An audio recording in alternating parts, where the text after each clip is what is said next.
ስጋ ምኞቱን ላይ እንዲፈጽመው አትመቻች።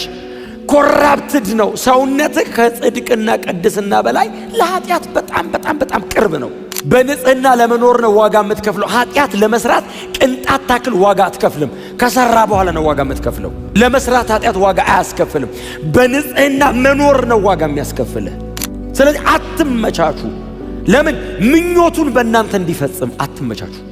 ሰው ሊደክም ይችላል።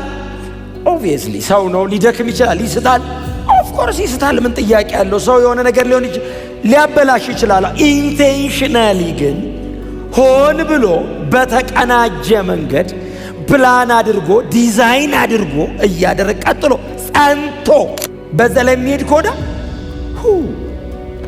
በጣም ከባድ።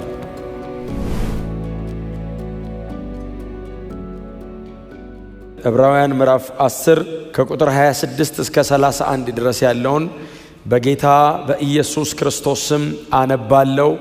የጌታም ቃል እንደዚህ ይላል። የእውነትን ዕውቀት ከተቀበልን በኋላ ሆን ብለን በኃጢአት ጸንተን ብንመላለስ ከእንግዲህ ለኃጢአት የሚሆን ሌላ መሥዋዕት አይኖርም። የሚቀረው ግን የሚያስፈራ ፍርድና የእግዚአብሔርን ጠላቶች የሚበላ ብርቱ እሳት መጠበቅ ብቻ ነው። የሙሴን ሕግ የናቀ ማንኛውም ሰው 2 ወይም 3 ሰዎች ከመሰከሩበት ያለ ምሕረት ይገደል ነበር። ታዲያ እግዚአብሔርን ልጅ የረገጠ የተቀደሰበትን የኪዳኑን ደም እንደ ተራ ነገር የቆጠረ የጸጋንም መንፈስ ያክፋፋ እንደምን ያለ የባሰ ቅጣት ይገባው ይመስላችኋል? በቀል የእኔ ነው፣ እኔ ብድራትን እመልሳለሁ ያለውን እናውቀዋለንና ደግሞም ጌታ በሕዝቡ ላይ ይፈርዳል ይላል። በሕያው እግዚአብሔር እጅ መውደቅ እጅግ የሚያስፈራ ነው። የጌታ ስም የተባረከ ይሁን። ዕብራውያን ምዕራፍ 10 የጌታ ኢየሱስ ክርስቶስን ክህነት የመስዋዕትነቱን ሥራ በጣም ደጋግመን እያነሳን ስለሆነ በደንብ ግልጽ ሆኖ እንደተረዳኑ ተስፋ አደርጋለሁ። ባለፈው ሳምንት እስከ ቁጥር 18 ድረስ ተናግሬው ነበር አይደል? እስከ ቁጥር 18 ድረስ ተናግሬ ያለው። ከቁጥር 19 ጀምሮ ያለውን ደግሞ እናንተ ቁጭ ስትሉ ጊዜም ደግሞ ጌታ ሲሰጣችሁ በደንብ እንድታነቡት እንዲሆን በእውነት ላሳስባችሁ እፈልጋለሁ። በክርስቶስ ኢየሱስ ደም በኩል መታረቃችንን ደግሞ ከዛ ደግሞ በሚቀጥሉት ቁጥሮች ደግሞ መጋረጃ የሆነው ይልና የክርስቶስ ሥጋ ይለዋል አይደል? በመጋረጃ በክርስቶስ ሥጋ በኩል ይላል። ስለዚህ የክርስቶስን ደም መፍሰስ፣ የክርስቶስን ሥጋ መቆረስ እዚህ ደብዳቤ ላይ ያለው ጸሐፊ በጣም በተደጋጋሚ ያነሳል። የሚያመለክተው ቀጥታ የሚያመለክተው የመስዋዕትነት ሥራውን ስለኛ የተከፈለውን ክፍያ እግዚአብሔር መቀበሉን የሚያመለክት ነው። እንግዲህ የእግዚአብሔርን ድርሻ በክርስቶስ ኢየሱስ በኩል የተደረገልንን በጣም ብዙ ነው ስንካፈል የኖር ነው። ዛሬ ደግሞ በጣም በተወሰነ መንገድ ይህንን እኛ አክብረን መቀጠልና በዚህ እውነት ላይ ጸንተን መኖር እንዳለብን የዚህ መልእክት ጸሐፊ ደግሞ ያሳስበናል። እንደ ዕብራውያን መልእክት እንደዚህ ደብዳቤ አንባቢ እንደ ደብዳቤው አጥኚ ደግሞ አማኞቹን ወይንም የዚህን ደብዳቤ አድማጮች ተደራሲያኑን በጌታ ናቸው ተባብለናል። ቦርን አጌን ክርስቲያንስ ናቸው። 15 ዓመት አካባቢ ያክል በጌታ ሆኖ ከርመዋል። ረጅም ዘመን በጌታ ቤት የኖሩ ናቸው። የመጽሐፍት ዕውቀት የቅዱሳት መጽሐፍት ዕውቀት በጣም በጠለቀ መንገድ አላቸው። ይሄ ሰውዬ የጀመርን ቀን የተነጋገር ነው። ይሄ ሰውዬ እንዲሁ ዝም ብሎ እንደነ ፊልጵስዩስና እንደ ሌሎች ደብዳቤዎች ራንደምሊ ወንጌል ብቻ አይደለም እየሰበከ ያለው። ሰዎቹን ኢየሱስ ክርስቶስ ሞቶልሃል፣ ኢየሱስ ክርስቶስ መስዋዕት ሆኖልሃል ቢላቸው እንዲህ በቀላሉ የሚቀበሉ ስላልሆኑ የብሉይ ኪዳን መጽሐፍት ባለቤቶች ስለሆኑ እነዚህን ሰዎች የበለጠ ለማስረዳት የመጽሐፍትን ዕውቀት ሰውየው በጣም በጥልቀት ወደ እነሱ ያቀርብ እንደነበር ብሉይ ኪዳንን በጣም ሰመራይዝ እያረገ እየከለሰ እየሰበሰበ በዚህ ደብዳቤ ላይ በጣም በሙላት እንደተጠቀመ ተመልክተናል። ስለዚህ በጌታ ለሆነ ሰው ነው እየተጻፈ ያለው። በጌታ ለሆነ ሰው ነው እየተጻፈ ያለው። ጎናቸው ያሉን ሰው የዕብራውያን ደብዳቤ ለክርስቲያኖች የተጻፈ መልእክት ነው በሉት። ስለዚህ ያበረታታቸዋል። በዚህ ደም በኩል በተቆረሰ ሥጋ በኩል ታርቀናል፣ እግዚአብሔር ተቀብሎናል። ስለዚህ የተቀበላችሁትን ነገር በጣም አክብራችሁ ጠብቃችሁ ደግሞ እርስ በርስ በጣም እየተያያችሁ ህብረት እያደረጋችሁ መሰባሰባችሁን ሳትተዉ ቶሎ ቶሎ እየተገናኛችሁ በጣም ቶሎ ቶሎ ህብረት እያደረጋችሁ ኑሩ፣ ቆዩ፣ ክረሙ። ይሄ እውነት እናንተ ጋር የሚቆየው ለብቻችሁ ብቻ ሸሽጋችሁ ይዛችሁት ሳይሆን በህብረትም በአንድነትም በቤተ ክርስቲያን እንደዚህ ደግሞ ቶሎ በመገናኘትና በመሰባሰብ ነው እያለ ይመክራቸዋል አይደል? አሁን በቤተ ክርስቲያን እንደነዚህ ያሉ መሰባሰቦችን በጣም ኢንከሬጅ ያደርጋል ይሄ ደብዳቤ። ምናልባት አንድ ቁጥር ወደ ላይ ዘለል ብዬ ምናልባት ላንሳላችሁ። ቁጥር 25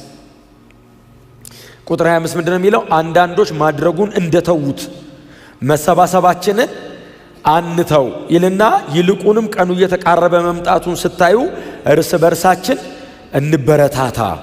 ስለዚህ አንዳንዶች እንደዚህ ማድረጉን ትተውታል ነው አይደል እያላቸው ያለው። ምን ማለት ነው? አሁን አንዳንዶች መሰብሰብ ትተዋል ማለት እየተወራ ያለው ቤተ ክርስቲያን ነው። ስለዚህ አሁን አንዳንዶች ከቅዱሳን ጋር ጤናማ የሆነውን ይሄንን ህብረት ማድረግ ትተዋልና እንደተዉት እናንተ እንዳትተዉት፣ ይልቁንም ዘመኑ እያለቀ እየቀረበ እንደሆነ ስታውቁ ከፊት ይልቅ እየተገናኛችሁ አንዱ ሌላውን ያበረታታ። ክብር ለእግዚአብሔር ይሁን። አንዱ በአንዱ ውስጥ ያለውን ጸጋ ኢንከሬጅ ያርግ። አንዱ በአንዱ ውስጥ የተቀመጠውን ይሄንን የዘላለም ሕይወት ኢንከሬጅ ያርግ። አይዞ ይበለው፣ ያበርታው፣ ይደግፈው፣ ይጸልይለት፣ ያበረታታው፣ የእግዚአብሔርን ቃል ሼር ያርገው፣ ይተያዩ፣ ይገናኙ፣ ህብረት ጨምሩ ማለት ነው። አሁን ይሄንን ነው አይደለ ይዘው የሚለው። ትተዋል አንዳንዶች ናስቲ ቅዱሳን ህብረት ስትለው ባክ ምን ያደርግልኛል እኔ ዝም ብዬ እየጸለይኩ እየጾምኩ ራሴ እየተጋው እኖራለሁ ይላሉ። እነሱ እንደዛ እንደተዉት እናንተ እንዳትተው። የግል ጸሎት፣ የግል ዲቮሽን ራሱን የቻለ አንተና እግዚአብሔር መሃል ያለ የምትጠቀምበት ነገር ነው። በመገናኘት መካከል በህብረት መካከል ያለው በረከትና ህይወት ደግሞ ህብረት መሃል ብቻ ነው ያለው። ለብቻ አታገኘውም። አንዳንዶች እንደተዉት እናንተ እንዳትተው። ስለዚህ በጣም አክቲቭ ሆናችሁ ዩቲዩብ ላይ ብቻ የምትከታተሉ ሰዎች በአካል እንፈልጋቸዋለን። መሬት እንፈልጋቸዋለን። አየር ላይ የምትኖሩ ሰዎች መሬት ውረዱ። እኑኛ መሃል እንጨብጣችሁ፣ እንዳሳችሁ፣ እንንካችሁ፣ እንቀፋችሁ፣ ስማችሁን እንጠይቃችሁ፣ እንጸልይ፣ አብረን ህብረት እናርግ፣ ባይብል ስተዲ እንግባ። በጣም ሲሪየስሊ መንፈሳዊ ነገር ላይ ኢንጌጅ አድርጉ። አሜን ነው። አይ ቲንክ የዕብራውያን ተደራሲያን ከዛ ምን ይላሉ? አሜን ይላሉ። አሁን ቸርችን ኦልሬዲ ያሉት እነሱ እና ህብረታቸውን እያበረታታ ነው። ከፊት ይልቅ በጣም ቶሎ ተገናኙ የሚላቸው ለምንድን ነው? ቀኑ እያለቀ እየተጠናቀቀ ጌታ ሊመለስ በደጅ እንደሆነ ይህንን እያስተዋላችሁ ስትሄዱ እንደውም ከፊት ይልቅ በጣም ቶሎ ተገናኙ። ለምን? ሰይጣን ጊዜው እንዳለቀ አውቆ ሊያጠፋ ወደ ምድር ወርዷል። መጽሐፍ ቅዱስ እንደሱ አይደል የሚለው? ጊዜው እንዳለቀ አውቆ ሊያጠፋ ወደ ምድር መጥቷል። ሊያጠፋ ዲስትራክት ሊያደርግ። አንዱ ምንድነው ዲስትራክት የሚያደርገው? ከቅዱሳን ህብረት መካከል ነቅሎ ያወጣል ለብቻ። አሴሮሪንግ ላይን ነው አይደለ? አሁን መጽሐፍ ቅዱስ የሚለን እኮ ሰይጣን አሁን የሚያገሳ አንበሳ ሳይሆን እንደሚያገሳ አንበሳ ነው። የሚያገሳ አንበሳ አይደለም ሰይጣን። እንደ ከሆነ አክት ያደርጋል ነው። አንበሳ ምንድን ነው የሚያደርገው? ታርጌት ፉሊ አንበሳ እኮ 1000 መንጋ ተሰብስቦ ብቅ ይልና ይላል ሲል ብትን ሲሉ አንዷን ታርጌት አድርጎ ይዞ ይሄዳል። ልክ እንደዛ ከመሃል ነው ነጥሎ የሚያወጣው። ስለዚህ ልክ የመጨረሻው ሰዓት ላይ ታርጌት ፉል የሚሰራው ከህብረት መሃል ነው ገንጥሎ የሚያወጣ፣ ከጸሎት መሃል ነው የሚያወጣ፣ ከእንደዚህ አይነት ነገር ውስጥ ነው የሚያወጣ። ለብቻ ትችላለህ ይልሃል።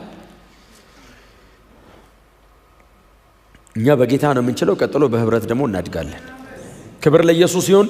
ከዛ በኋላ ይቀጥላል። ይሄኛውን ሐሳብ በቃ ልክ እንደ እንትን ነው አይደል የሚሰጣችሁ። ድንገት መሃል ላይ የክርስቶስ የመስዋዕትነት ሥራና የኛ ኃላፊነት መሃል መሰባሰባችሁን እንዳትተው ሲላቸው ሰዎቹ አሜን ይላል። ሊቀጥል ነው ብለው ሲያስቡ ቁጥር 26 ላይ ምንድነው የሚለው? የእውነትን ዕውቀት ከተቀበልን በኋላ ሆን ብለን በኃጢአት ጸንተን ብንመላለስ ከእንግዲህ ለኃጢአት የሚሆን ሌላ መስዋዕት አይኖርም። ቃሏን በደንብ እንያት። ምንድነው የሚለው? የእውነትን ዕውቀት ከተቀበልን በኋላ ብሎ ምንድነው የሚለው? ሆን ብለን የምትል ዴሊበሬትሊ ኢንቴንሽናሊ ማለት ነው።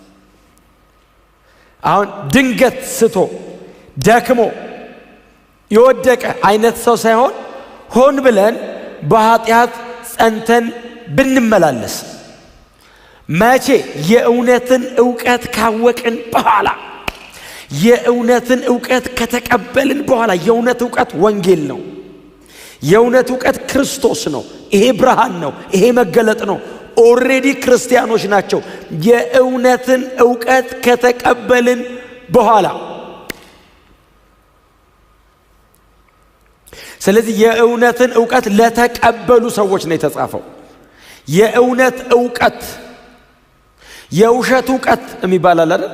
ሁለተኛ ጢሞቴዎስ ላይ ጳውሎስ የተጠቀመው የውሸት ዕውቀት የሆነ እንደውም ሁለት ነው የፍልስፍና ጽንፍ ጳውሎስ የውሸት ዕውቀት ነው ይለዋል። ይሄኛውስ የእውነት ዕውቀት። የእውነት ዕውቀት የተባለው ሕይወት የሚገኝበት ትምህርት ማለት ነው። ሳውንድ ዶክትሪን ማለት ነው። ሕይወት የሚገኝበት ትምህርት፣ የእውነት ዕውቀት፣ ሕይወት የሚገኝበት ትምህርት። ጳውሎስ እያወራ ያለው ሕይወት ስለሚሰጥ ጤናማ እውነት እያወራ ነው።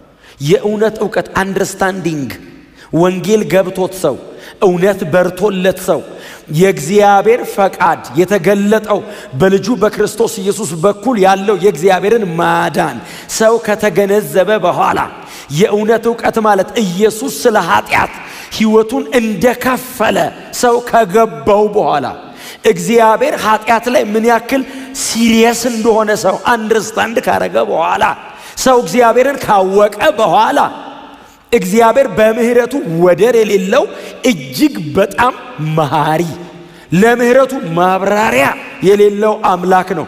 በዚያው መጠን ደግሞ እጅግ ቅዱስ ጻድቅና ኃጢአትን የማያልፍ ደግሞ አምላክ ነው። ይህንን ሰው ካወቀ በኋላ የእውነትን ዕውቀት ከተቀበልን በኋላ ሆን ብለን ከባድ ቃል አይደለች ብቻ ዴሊብሬትሊ ሆን ብለን በኃጢአት ጸንተን ብንኖር። አሁን ሃማርቲያኖስ ነው የሚለው ቃል። ሃማርቲያ ማለት ኃጢአት ማለት ነው። ሃማርቲያኖስ ማለት ካራክተር ብናረገው ባህሪያችን ቢሆን በዚያ ለመኖር ብንወስን ምን ማለት ነው? እግዚአብሔር የገለጠልኝን ይሄንን እውነት የዚህንም የእውነት ዕውቀት ብገፋው ማለት ነው። አንድ ቃል ትዝ አለኝ። ቲቶ ምዕራፍ 1 የመጨረሻው ቁጥር ላይ እናንብብላችሁ። ቲቶ የሚባል አንድ ግለሰብ ነበር። እዛ ቀርጤስ የሚባል አገር ጳውሎስ ትቶት የሄደ ልጅ። ቲቶ 1:16 እግዚአብሔርን እናውቃለን ይላሉ፣ ዳሩ ግን በተግባራቸው ይክዱታል። አጸያፊዎች፣ የማይታዘዙና ለበጎ ሥራ የማይበቁ ናቸው። እዛ እናንተ ያዛችሁ ትርጉም ላይ እግዚአብሔርን እንዲያውቁ በግልጥ ይናገራሉ፣ ከዛስ በሥራቸው ግን ይክዱታል። ድንገት አይደለም፣ አዎ ሆን ብለን እግዚአብሔር በዚህ የእውነት ዕውቀት እንድንኖር ጸጋ ጨምሮ ይስጣል። ማስተዋልን እግዚአብሔር ይስጣል። እና በጣም እያበረታታቸው ነው የመጣው። የክርስቶስን የመስዋዕትነት ሥራ እያብራራላቸው ነው የመጣው። እስከዚህኛው ቁጥር ድረስ እስከ ቁጥር 25 ድረስ 3 እና 4 ምዕራፍ ሙሉ የተከፈለ ክፍያ የተሰራ ሥራ ያ ሁሉ መስዋዕትነት የኢየሱስ ሳክሪፊሻል የሆነ ዴዝ ክሮስ በጣም ነው ያብራራው። ከብሉይ ኪዳን የክህነት መስዋዕትነት አንጻር ሰዎቹ ገብቷቸዋል። ኦልሬዲ ይሄ የእውነት ዕውቀት ከገባን በኋላ እኔ ከዚህ በፊት ሰምቼ አላቅም ቢል አንድ ሰው ከዕብራውያን ምዕራፍ 7 ጀምሮ እስከ ምዕራፍ 10:25 ድረስ ራሱ ካነበበ ኦልሬዲ የእውነት ዕውቀት ውስጧል።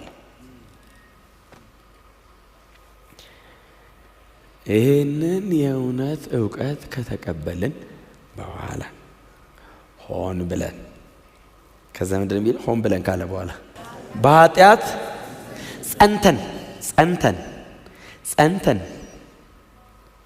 ጸንተን አቋም ነው። ጸንተን ክርስትና ላይ ጽኑ፣ ኃጢአት ላይ አትጽኑ። በኃጢአት ጸንተን ምን ማለት ነው? ምንም ችግር የለውም፣ እግዚአብሔር አይገለኝም፣ አይቀጣኝም፣ ምንም አልሆንም። ጸንተን ማለት መደጋገም ማለት አይደለም ትርጉሙ። በአቋም መኖር ማለት ነው ትርጉሙ። መደጋገም አይደለም እያወራለሁ። ኦሬዲ በእውቀት ነው በኖሌጅ ነው የሚደረገው። ሆን ብለን አለና ከዛ ሆን ብለን ማለት ኮንሺየስሊ ነው አይደል? ኮንሺየስ ነው ሰውየው። ቀደም ያልኳችሁ ነው ዴሊበሬትሊ ኢንቴንሽናሊ ነው። ኮንሺየስ ነው። ቀጥሎስ ጸንተን ይላል። እግዚአብሔር ምንም አያረገኝም። እግዚአብሔር ሰውን ሲኦል ይከተዋል? አይከተውም። መክተት ቢፈልግ ልጁን መስቀል ላይ ይሰቅላል እንዴ? እግዚአብሔር ሰውን ሲኦል አይከተውም። ሰው ሮጦ ነው የሚገባው እንዴ? እግዚአብሔር ሰውን ሲኦል አይከተም። ሰው ራሱ ነው የሚገባው። እምቢ አልፈልግም ይላል። ናላድን አልፈልግም፣ እንዳመጣ እንዳትጠጋኝ። ኧረ ልጅ ይኸው መስቀል ላይ ሞቷል፣ አልፈልገውም። ደሙ ፈሶላል፣ አልፈልገውም። የኪዳን ደም ይረግጣል፣ የተቀደሰበትን መንፈስ ያክፋፋል፣ የጸጋ መንፈስ ይረግጣል። እምቢ ይላል። ራሱ ነው።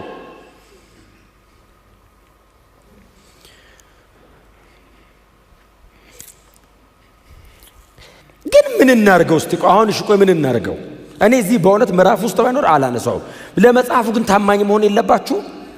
ዕብራውያን አሁን የክርስቶስ መስዋዕትነት ሲባል እንደዚህ ጥቅጥቅ እያላችሁ ነው የተማራችሁት። ታዲያ ይህንን መስዋዕትነት የሚንቅ ሲባል ደግሞ ባዶ ይሆናል እንደ ይሄ ቤት? አንንቅም ብለን ነው የምንቀጥለው። አሜን በሏ። አክብረን የኢየሱስን የመስቀል ሥራ አክብረን ለተሰራው ሥራ ምላሽ እየሰጠን እንኖራለን። ክብር ለኢየሱስ ይሆን። ሰው ሊደክም ይችላል።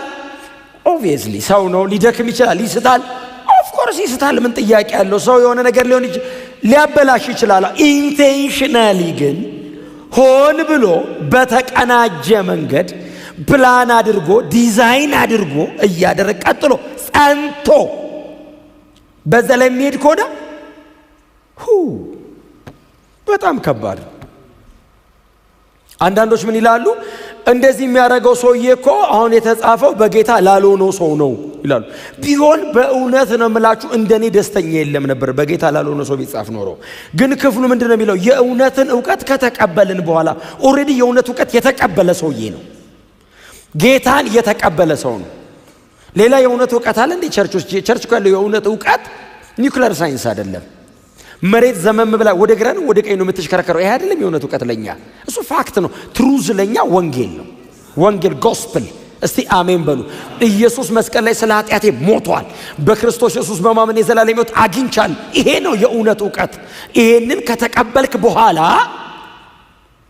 ሆን ብሎ ሰው በኃጢአት ጸንቶ ከዛስ ቢመላለስ ምን ማለት ነው? ወክ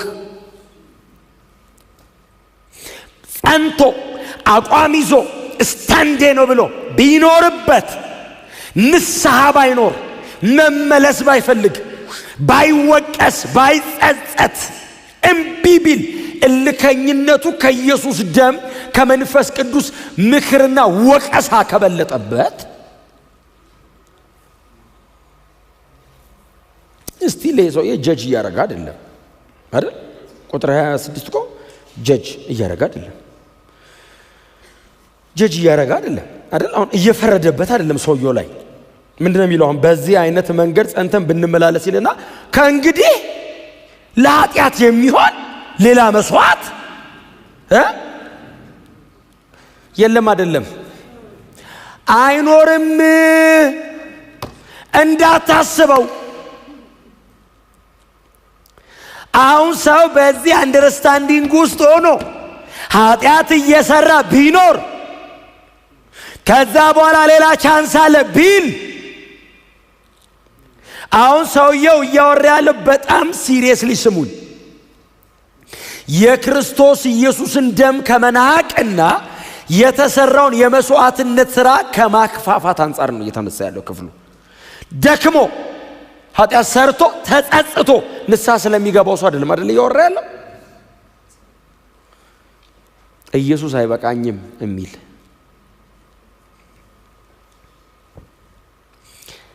ችግር የለውም። ጎናችሁ ያለው የኃጢአት ደሞዝ ሞት ነው በሉት እስቲ። አይ አንተ ኃጢአተኛ ነህ እኮ በሉት አይደለም ያልኳችሁ። ተፈራራችሁ የኃጢአት ደሞዙ ሞት ነው በሉት። መጽሐፍ ቅዱስ ነው አይደል እንደሱ የሚለው? እንደሱ አይደል የሚለው? ኃጢአት ስራው ነው፣ ደሞዝ ክፍያው ነው። ወር ላይ እግዚአብሔር ይከፍላል። የኃጢአት ደሞዝ እንክፈል ብሎ ሲከፍል ለኃጢአት ሰውየውን አስበዋል። በሸነና ሲል ከርሞ ፕሬዝ ጋድ ብሎ ሲመጣ ሞት። በጽድቅ የሚኖረው ጌታን ብሎ የሚኖር እንደ ሕያው ቃሉ እንደ ወንጌል እውነት ቀጥ ብሎ የሚኖረው ሰውዬስ የዘላለም ሕይወት። ኃጢአት ሲኖር ቀላል ነው፣ ክፍያው ሲሪየስ ነው። ጽድቅ ሲኖር ቀላል አይደለም፣ ክፍያው ዘላለማዊ ረፍት ነው። ሁለቱም ዘላለምን ነው አይደል? ዘላለም ላይ ነው ኢፌክቱ፣ መሬት ላይ አይደል? ዘላለም ላይ በሰጋ የሚኖር መበሰበስን፣ በመንፈስ የሚኖር ሕይወትን። እንደነዚህ አይነት ክፍሎችን በፍጹም ዲናይ እንዳታረጓቸው፣ ዲናይ እንዳትክዷቸው፣ እውነት ስለሆኑ። አሜን ነው። አንዳንዴ እነዚህ ጭፍልቅ አድርገናቸው መሄድ ያምረናል። ወዴት? መጽሐፍ ቅዱስ የሚያስተምረው ትምህርት ነው። እግዚአብሔር በጣም ሲሪየስ ነው። ድሮም ዘንድሮም እግዚአብሔር በጣም ኃጢአትን እንደዚህ አያልፍም። አሁን በምንድን ነው ምህረት? በክርስቶስ ደም። ያንን የክርስቶስን ደም ካክፋፋሰው የተሰራውን ስራ እምቢ ካለስ ያንን ሊወቅሰው የተሰጠውን የዘላለምን የሕይወት የጸጋ መንፈስ ከረገጠ እንዲህ ሌላ የለም። ለኃጢአት የሚሆን ሌላ መስዋዕት አይኖርም። ክብር ለእግዚአብሔር ለአምላካችን ይሁን። አንድ ክፍል እናንብብ። ሮሜ ላይ ሄደን እናንብብ እስቲ። ሮሜ 13:14 ምንድነው የሚለው? ይልቁንም ጌታ ኢየሱስ ክርስቶስን ልበሱት ይልና ምኞቱንም ይፈጽም ዘንድ ለሥጋ በሐሳባችሁ አትመቻቹለት። ምኞቱን ይፈጽም ዘንድ በሐሳብ ለሥጋ አትመቻቹለት። ምንድነው የሚላቸው? በኃጢአት ጸንተን ብንመላለስ። ሮሜ ላይ ጳውሎስ ምንድነው የሚለው ደግሞ? አትመቻቹ። ቆንጆ ቃለች። አትመቻቹለት። ሊመታ ሊሰድ ሲል ፉትሆልድ አታዘጋጅ። እግርን ከፍተ ከቆምክ እግሩን ማስገቢያ ስለሚያገኝ ይገለብጥሃል። ስለዚህ ተስተካክለ ቁም። አትመቻችለት ለእንዲጥለ እንደዚህ ብለ ቁም። እግር ማስገቢያ ግራውንድ አይኖረውም። አትመቻቹለት ማለት ሪላክስ አታርግ፣ ፍለፊት ሬዲ ሁን። እስቲ አሜን በሏ። ለምን? ግጥሚያ ነው፣ ትግል ነው። ሥጋ ምኞቱን ላይ እንዲፈጽመው አትመቻች። ኮራፕትድ ነው ሰውነትህ። ከጽድቅና ቅድስና በላይ ለኃጢአት በጣም በጣም በጣም ቅርብ ነው። በንጽህና ለመኖር ነው ዋጋ የምትከፍለው። ኃጢአት ለመስራት ቅንጣት ታክል ዋጋ አትከፍልም። ከሰራ በኋላ ነው ዋጋ የምትከፍለው። ለመስራት ኃጢአት ዋጋ አያስከፍልም። በንጽህና መኖር ነው ዋጋ የሚያስከፍልህ። ስለዚህ አትመቻቹ። ለምን? ምኞቱን በእናንተ እንዲፈጽም አትመቻቹ። ይፈልጋል። ከያዘ በኋላ የፈለገውን ያደርጋል ባንተ። የጽድቅ የጦር ዕቃ ነው መሆን ያለበት አካላችሁ ይላል። አሜን ነው። ያዕቆብ ምዕራፍ 1 ላይ ነው ማንም በእግዚአብሔር እፈተናለሁ አይበል የሚለው። እግዚአብሔር በክፉ አይፈተንም ነው የሚለው መጽሐፍ አይደል? ከዛስ እርሱ ማንንም በክፉ አይፈተንም። እርሱ በክፉ ስለማይፈተን ማንንም እግዚአብሔር በክፉ አይፈትንም። ሰው በገዛ ምኞቱ ሲሳብና ሲታለል ነው የሚለው ይፈተናል። እግዚአብሔር ፈተነኝ አይበል። እግዚአብሔር ቴምት አያረግህም። ካረገ ቴስት ነው የሚያደርግ። እግዚአብሔር ለመጣል ማንንም ታርጌት አያረግም። መብሰልህን ግን ቼክ ያደርጋል። ቴስት ነው። ሰይጣን ነው ቴምፕት የሚያደርገው ሰውን። ጌታችንን እንደሞከረው ኢየሱስን ሞከረው።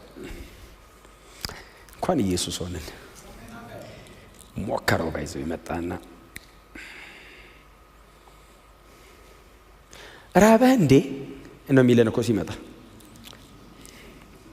ኢየሱስ ተርቦ አይደል እንደ የመጣው? ኢየሱስ ጋር መጣን ድንጋዩን ዳቦ አድርገዋል። የመጀመሪያው ሰው በሚበላ ነው የወደቀው። ሁለተኛውም ሰው ጄኒዩን የሆነው ንጹህ የሆነው ሰው ሲመጣ የሚበላ ነው። የመጀመሪያው ፈተና የሚበላ ነው ባይዘው። የመጀመሪያው ጥሎታል ተሳክቶ፣ ሁለተኛና ሶስተኛ አልፈተነውም። በመጀመሪያው ነው ጠብ ያለው የመጀመሪያው ሰው። የድሮ የቀድሞው አባታችን አንቀይረናል። እኛ በጌታ ነን። አረ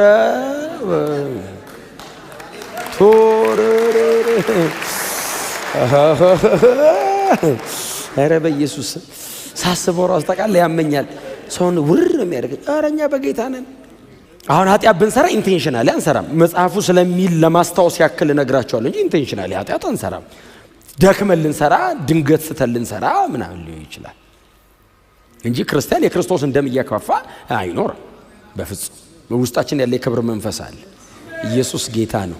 እና የመጀመሪያውን አዳም ስለጣለው ከዛ ሁለተኛውን ሞከረው በምግብ ሲሞክር፣ ሁለተኛው ሰው ብቻ አይደለም አይደል እግዚአብሔርም ነው አምላክ ሰው ነውና ሲፈተነው ስላልራበው እንዳይመስልህ።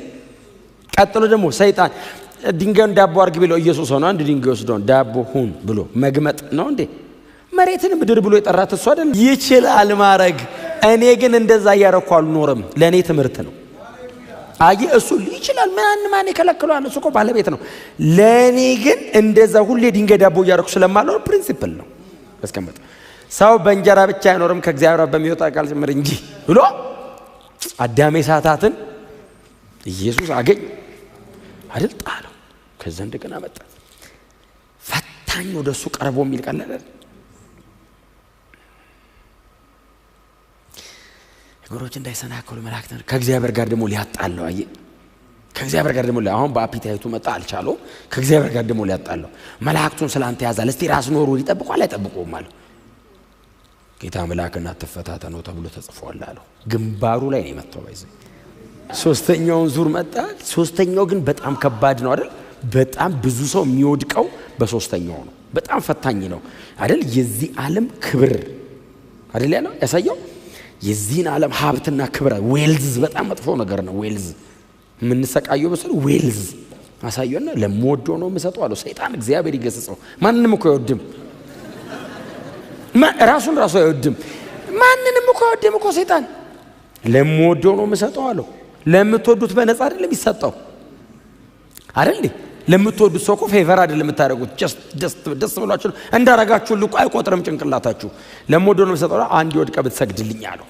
መርዝ የሚጣፍጥ ነገር ውስጧ መርዝ መግደያ አንድ ወርሺፕ አድርገኛለሁ። ማንም የለም። ይኸውልህ እንደማይሰግድለት ያውቃል። ይኸውልህ እንደማይሰግድለት ሰይጣን ጠፍቶበት እንዳይመስልህ። ይኸውልህ ስገድልኝ ሲለው ፕሮቮክ እያደረገው ነው። አሁን ስገድልኝ ሲለው አንተ ፈጥሬ ብሎ እንደገና አየ ኢሞሽናል አይደለም፣ ቀስ ብሎ ስፒሪቹዋል ነው መሆን ያለብህ። እንደዚህ አይነት ነገር ደግሞ ሮያሊቲን ሰው ሎያሊቲ ነው መጠቀም ያለብህ። እና እንደዚህ ያየውና ለጌታ ለአምላክ ስገድ እርሱንም ብቻ አምልክ ተብሎ ተጽፏል አለ። ሰይጣን ይው እርቃኑን ነው መጽሐፍ እንዲህ ይላል፣ ፈታኙ ትቶት ሄደ ይላል። ታይ አይወድቅም። ይሄኛው ሞዴላችን ክርስቶስ ነው።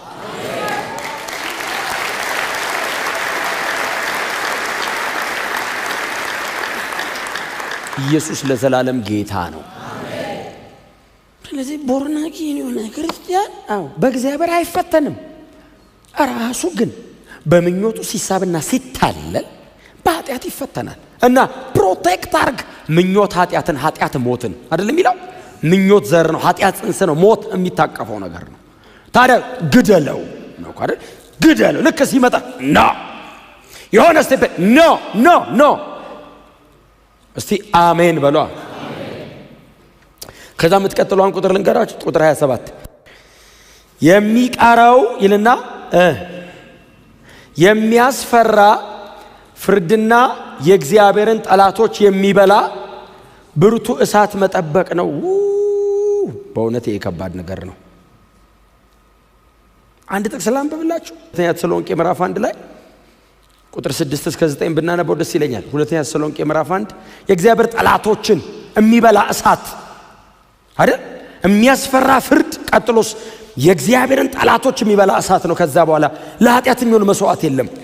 ሰው በኃጢአት ጸንቶ ከኖረ፣ አመፀኛ ከሆነ፣ እምቢ ካለ፣ የእግዚአብሔርን ወንጌል እምቢ ካለ፣ ቃሉን ከናቀ፣ እንደ እግዚአብሔር ቃል አልኖርም ካለ የሚያስፈራ ፍርድና የእግዚአብሔርን ጠላቶች የሚያቃጥል ብርቱ እሳት።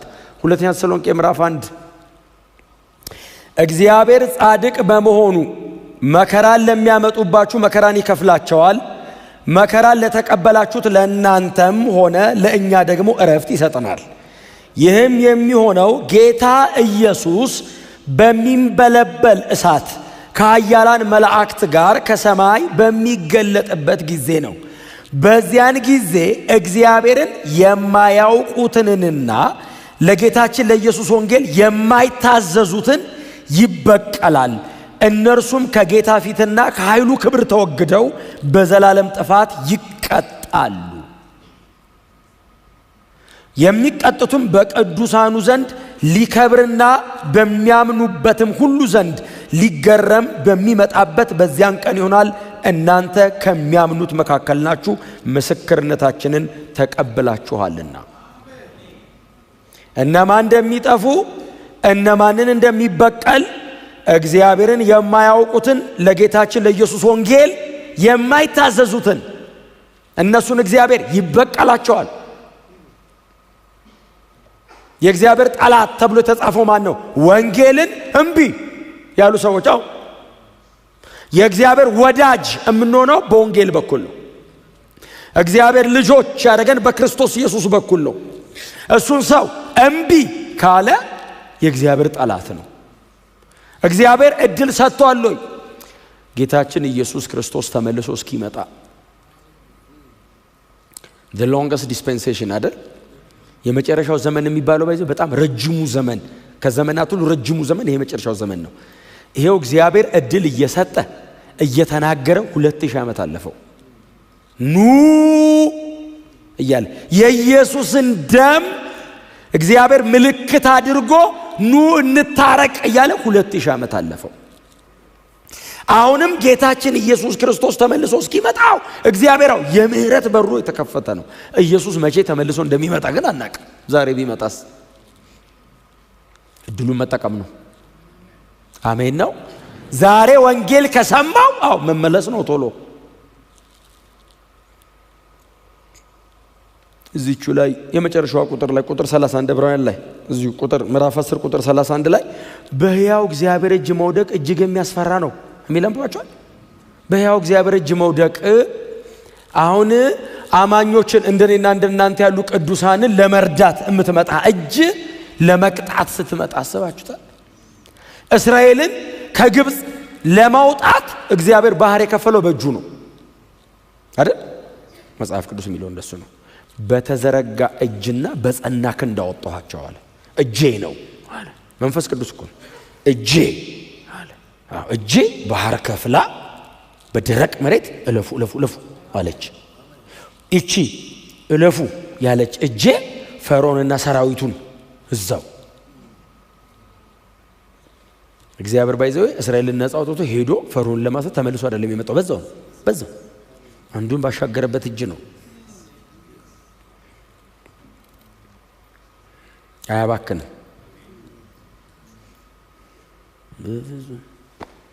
እምቢ ካለኝ ሰው በቃ እኔ አይደለም ጠላት ያልኩት እሱን አልፈልግም ያለኝ አልወድህም ያለኝ። ስለዚህ የእግዚአብሔር ጠላቶች የሆኑ ደግሞ በመጨረሻው ሰዓት ላይ እግዚአብሔር ለሰው አላዘጋጀውም። ለሰይጣንና ለመላእክቱ የተዘጋጀው እኮ ነው ያከፉ ቦታ። በጣም አስፈሪ ቦታ ነው ሲኦል። ሪቢሊየስ ከሆነ በቃ ምንም ይሄው መጽሐፍ ቅዱስ ነው የሚነግረን። ክብር ለኢየሱስ ይሁን። ጀስት ኮንሽስ እንድትሆኑ ሪማይንድ እያረኳችሁ ነው። ከዛ የሚቀጥሉ ቁጥሮች እናንብባቸው። 27 28 29 እናንብባቸው። የሙሴን ሕግ የናቀ ማንኛውም ሰው 2 ወይም 3 ሰው ከመሰከሩበት ያለ ምህረት ይገደላል። ምን የናቀ? የሙሴን ሕግ ባይዘው ያልጠበቀ አይደለም የሚለው የናቀ አለመጠበቅ ድንገት ተሳስቶ አይደለም፣ ንቆ የሙሴን ሕግ የናቀ ሰው 2 ወይም 3 ምስክር ቆሞ ከመሰከረበት ያለ ምህረት ይገደል ነበር። ያንን በድንጋይ ጽላት ላይ የተጻፈ ሕግ ሰው ከናቀ እግዚአብሔር ምን ያህል ሲሪየስ እንደሆነ ነው የሚያሳየው። በጣም እኔ አላው በሕጌ በቅዱስ ቃሌ በእኔና በእናንተ መካከል ያለ የጋራ ነገራችን ባልቆጣው በዛ ልደራደርም። የሙሴን ሕግ የናቀ ሰው ከተመሰከረበት ይገደላል አለ። ይላሉ ዕብራውያን ናቸው። የሙሴን ሕግ ያውቃሉ። ቅዱሳት መጻሕፍትን ስለሚያውቁ የሙሴን ሕግ ንቄ በሆነ መንገድ ሸውጄ መግባት አልችልም። አይቻልም። የሙሴ ሕግን ሰው ንቆ እንደዚህ አይነት ፔናልቲ ሆነ የሚጠብቀው አለ።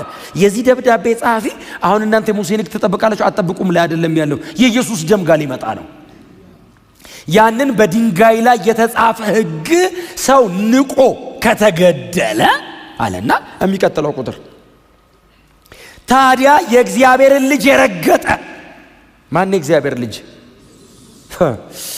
የእግዚአብሔር ልጅ የረገጠ የተቀደሰበትን ኦሬዲ ሳንቲፋይ አርጎታል። ይሄ ደም የተቀደሰበትን የኪዳኑን ደም እንደ ተራ ነገር የቆጠረ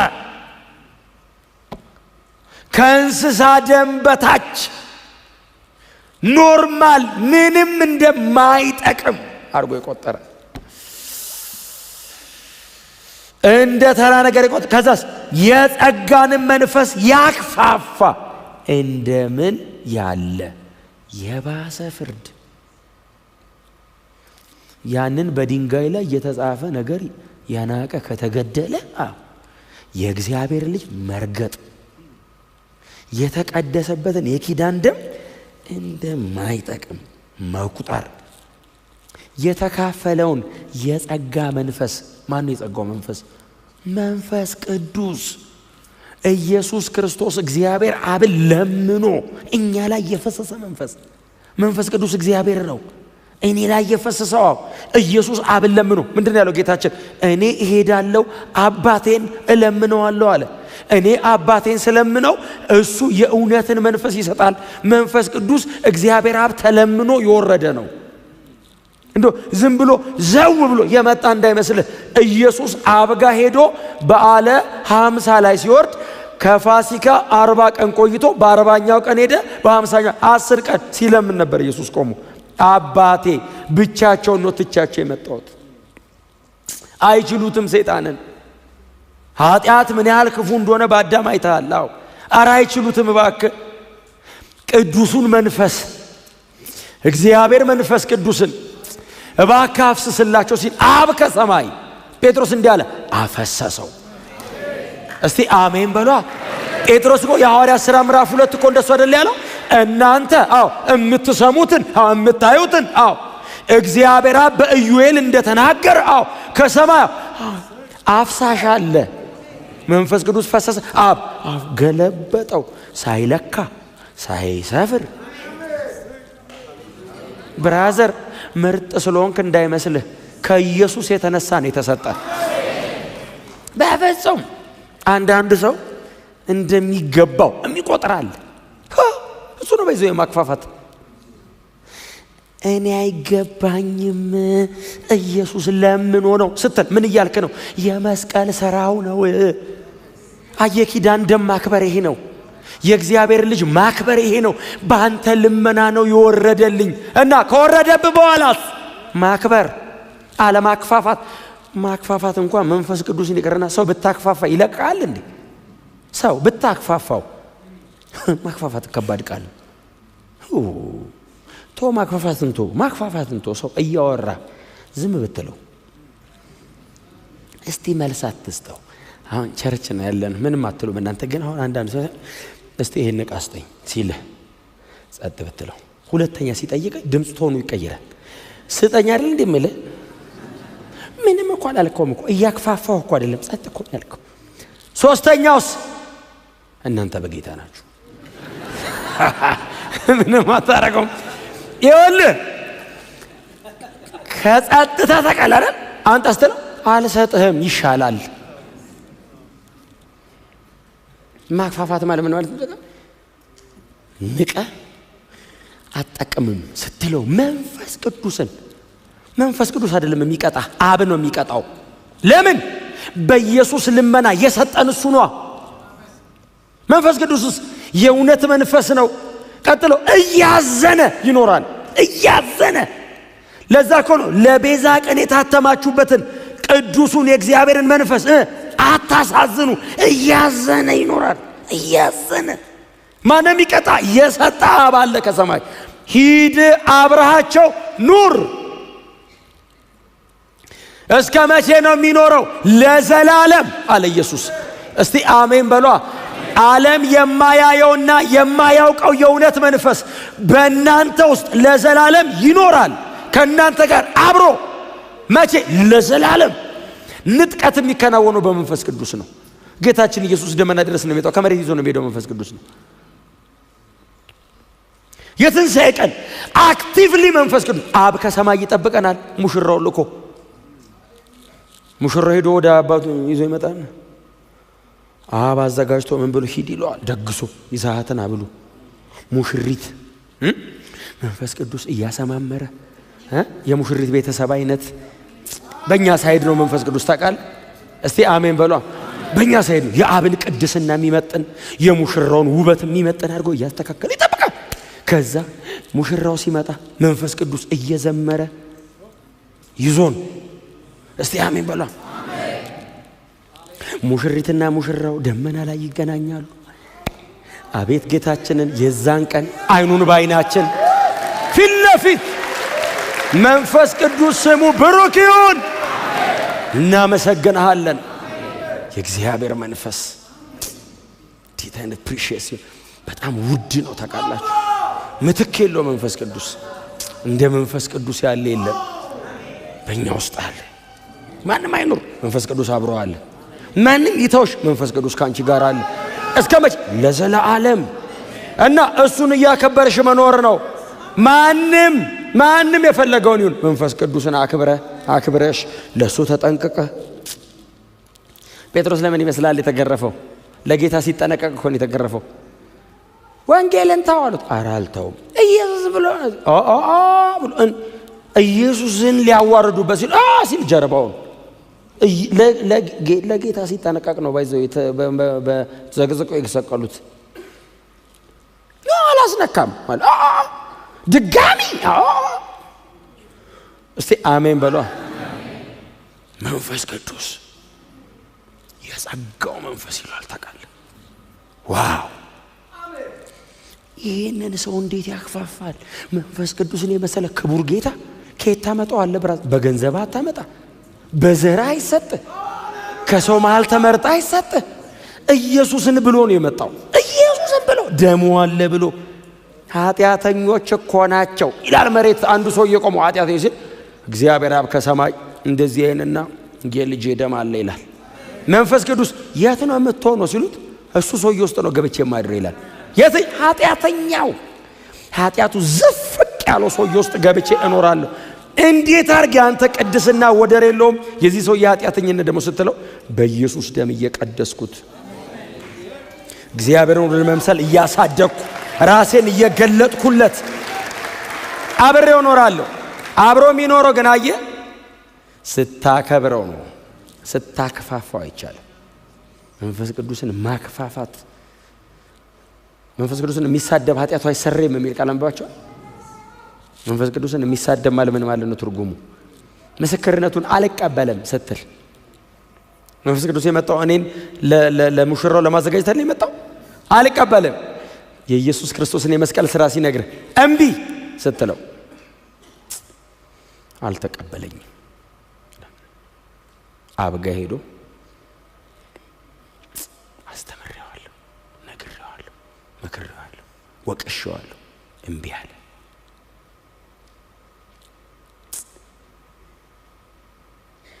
መንፈስ ቅዱስ እኮ በአማርኛ አይደለም እኮ የሚያስረዳ፣ ልብ ላይ እኮ ነው የሚፈሰው።